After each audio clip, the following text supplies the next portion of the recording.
Question number 4, the Right Honourable Winston Peters. Well, it wouldn't be somebody like you. Order. Order. I've called the Right Honourable Winston Peters. We don't put up incompetence. Order. Order. We're back to question number 4, the Right Honourable Winston There you go. Peters.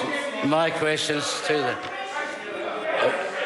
My question is to the Minister for Building and Housing and asks, does he stand by all his statements? Mr. Speaker. The Honourable Dr Nick Smith. Mr. Speaker, yes, and particularly my statement today welcoming the 3rd consecutive year of 20% plus annual growth in residential building in Auckland and the record $9.7 billion spent on residential construction in the last year.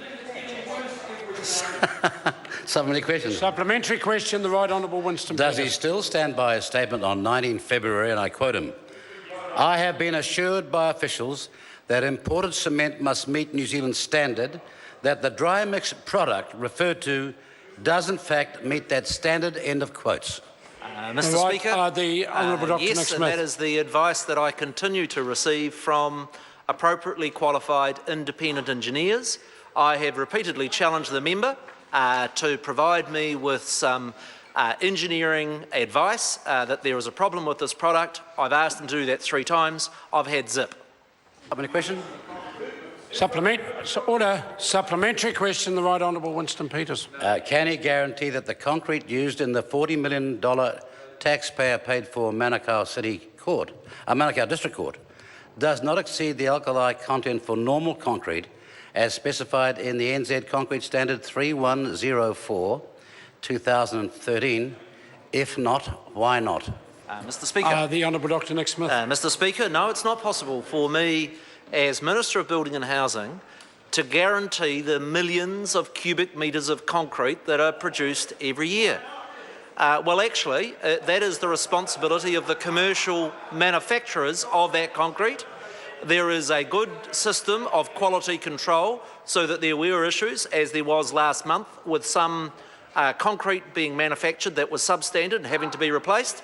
And if the member's got evidence of that, then he should provide it, although I'd say he should provide it not from commercially vested interested parties, but from technical engineers about legitimate concerns. Supplementary question, the Right Honourable Winston Peters. Talking about commercial vested interests, when such non-standard cement causes concrete to rot from the inside out, does he believe he and the Cement and Concrete Association should have confidence in the supposedly independent report into this matter, this report here, when it was in fact paid for by dry mix? If so, why? Mr. Speaker. The Honourable Dr Nick Mr. Smith. Speaker, for a very wide range of building products, it is the job of the person requiring certification to get a commercial company, such as brands and others, to provide for it. And I can assure the member that the advice I receive from my own engineers employed by the Ministry of Business, Innovation and Employment, I have total confidence in their independence. Supplementary question. Supplementary question, the Right Honourable Winston Is he Peters. confident that cement imported by dry mix from Vietnam was brought up to New Zealand standard through blending with other cement as dry mix claim and as he has said? The Honourable Dr Nick Smith. Mr. Speaker, I don't have any specific reports on a particular batch of cement. My officials have repeatedly assured me that they are satisfied that both cement and concrete being produced in New Zealand meets the standards of 3104. Supplementary question. Supplementary question, the Right Honourable Winston Peters. How can he defend that when dry mix when dry mix claims to have blending facilities, and they don't, that they would have blended the cement when the only cement blending facility is Golden Bay Cement that has never ever blended cement for dry mix? Why is he now repeating his argument that the cement was blended and that it was therefore satisfactory? Mr. Speaker. The Honourable Dr Nick Smith. I had difficulty in deciphering that jumbled question. I have never made assurances. I have never made statements about blend. Point of order, Speaker. Order. Mr. Speaker, if he Point finds of that order. I'm- Can I just have the point of order, If he please? was confused with the question, I'm happy to repeat it. He started by saying that. No, I think the minister's understood enough of it to be answering us in the process. Oh, I see. Order.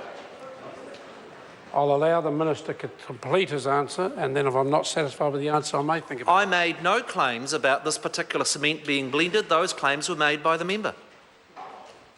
Supplementary question, Right Honourable Winston Peters.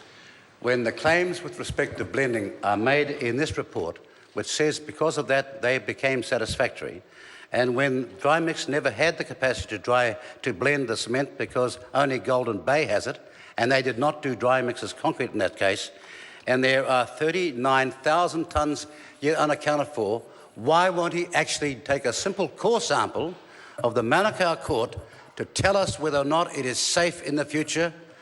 Why wouldn't he do that? Mr. Speaker. The Honourable Dr Nick Smith. Mr. Speaker, I simply lay back the claim to the member that I have now given to him 3 times. Give me a chartered professional engineer's advice that the cement is unsatisfactory, and I'll look into it, while he continues to peddle the arguments of other commercial interests. I won't take him seriously. Question number 5, Jonathan Young. Thank you, Mr. Speaker.